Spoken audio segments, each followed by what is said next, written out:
Rodney Gardner kind of scares me with the new Auburn hire, Cadillac being the associate head coach under Hugh Freeze. Like, obviously, there's always that pull for Rodney Gardner to go back home to the Plains, like a new staff. Like, it wasn't going to happen with Brian Harsin with his Boise staff, but like, I don't know. I don't know if they go full family and bring back as many notable names as possible, but I don't know. Do you think this staff is ultimately the exact same going into next year? Is that your feel?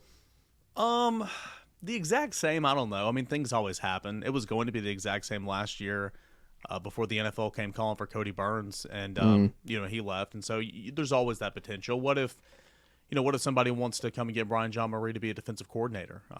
That's a step up, and that's more pay. So, I'm not saying that's happening. I'm just saying, what if, right? As far as Rodney Garner, anything can happen, but he loves it here in Knoxville. His two daughters, twin daughters, I believe, are students at the University of Tennessee, and his family loves being in Knoxville. He loves working for Coach Heupel. So I wouldn't expect Rodney Garner. Again, anything can happen, but I wouldn't expect Rodney Garner to go back to Auburn at this time. That makes me feel better. Yeah, I mean, and again, like I said, anything can happen. That's how you always cover your tracks. Anything can happen.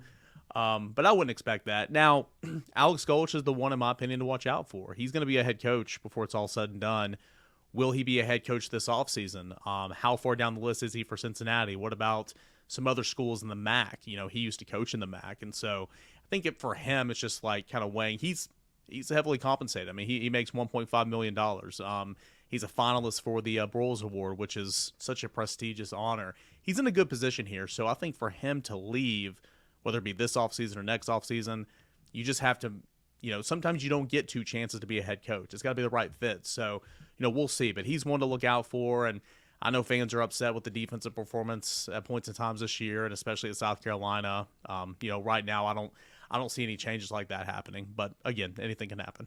I'm just not there. I'm still giving this defense a pass. Like, when you look at this class, Heupel has emphasized getting more and more talent on the defensive side of the ball. I'm just not there. When you have the number one scoring offense in college football, it's just going to be hard. And you talked about it, where it's like you're not going to get the big name DCs. Like, the Kevin Steeles of the world don't want any part of this offense. Like, it's going to be complicated. That's why, I mean, you want to win in the position coach battles, right? Like the Rodney Gardners of the world, where you just get some guys to surround just to fill up this great staff and great coaching and do the best you can. But I mean, there's so much talent coming in on the defensive line and in the secondary. Like, we'll see if they all stick because there's only so much you can play, but that's still good. That's the Georgia-Alabama situation to be in. It's like the best ones will stick, and then the ones who fall out. But that's where you want to be. You want to keep turning. And I wonder for Golesh, with Nico coming in, I wonder if there's part of him that's like, I kind of think if we turn Nico into what Nico can be, if he lives up to his expectations,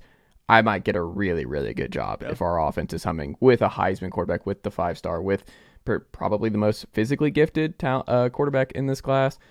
I mean, I think there's got to be some appeal on that front. And also, it should make Tennessee fans feel like, hey, even if we lose Golesh, this is a very attractive job. And Heupel sticking it to his alma mater by pulling Jeff Lebby back and being like, are you sure you want to stick around with what's going on in Oklahoma? Just come back with me and coach Nico and Joe Milton and maybe even Taven Jackson over the next couple of years. It'll be a little bit more fun. But I wonder if there's some pull there where it's like, I mean, we might have a generational quarterback and I get to call plays for him. Like that might be too much to pass up for right now. And like you said, heavily compensated, likes living in Knoxville. It's a good job. I wonder if there's a Nico pull there.